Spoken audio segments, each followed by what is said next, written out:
Hi, I'm Marissa Smith, and I'm going to teach you about Seesaw today.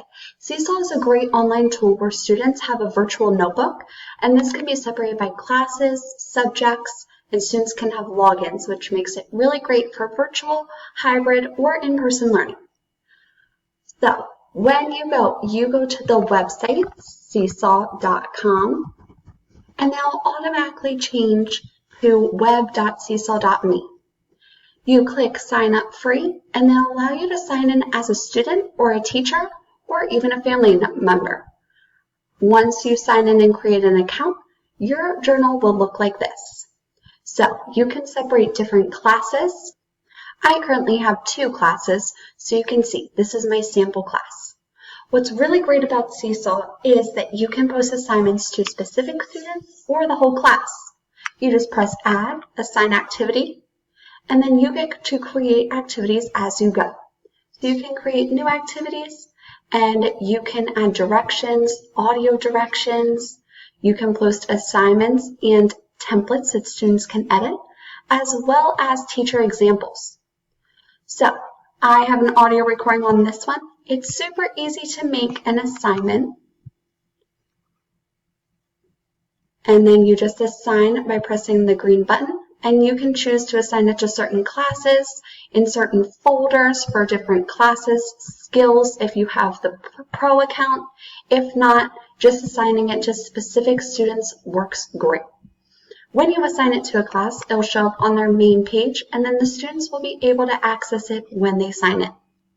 It also shows you the students' responses, and you can set it where you can wait to approve messages, as well as leave individualized comments to students' work. You can also add a response to the general assignment if you need to make a correction after you post. Making an assignment is super easy. You just go to Assign Activity, Create New, and there's also a community library where you can make assignments. So I can make the assignment, Math Warm-Up, and type directions for my students. Today you will practice multiplication. Use this activity to help you warm up for class. You can add the voice instructions and multimedia instructions for examples, like pictures, diagrams, anchor charts. Then you can also add a template for student responses. You could insert pictures, files, drawings, notes, links, and videos. I like to do note because then I can type it and students will be able to write in a response. So solve 4 times 2. I press this green check and I can either edit or record. When I'm ready to publish, I press the green. And then as a student, they're able to come in and write a response, do an audio recording, record themselves in a video format, or however they choose. And once I'm done, I just press the blue Save button at the bottom. And then you can assign it to specific students. So, some pros is the feedback is great. You can do individualized reflection and peer feedback, where you can set up students to give feedback on each other. Teachers can also review the comments before they're posted, which is fantastic for censorship and making sure that they're appropriate and constructive. The teachers and students can also show encouragement and constructive feedback by liking messages. So when students add a response, you can go in and like their message, leave comments, and you also see when they have not responded to this activity yet.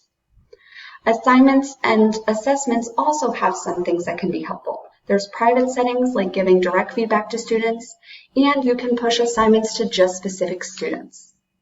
There's also family engagement, where there's workbooks that parents can view to see what their child's doing. So you can add families and add students, which is very easy to do. You can paste a list of names or enter their name and add them to your class. Families are the same. Once the students add it in, you'll get family codes where you can enter an email or mobile number for that family and they'll be able to join. Some cons, though, is that students have to submit their work before you see it. They cannot choose automatic response methods like draw, type, audio, etc. They can enter their information however they want, and you can't assign a specific one. I hope you learned a lot about Seesaw today, and I hope you use it in the future.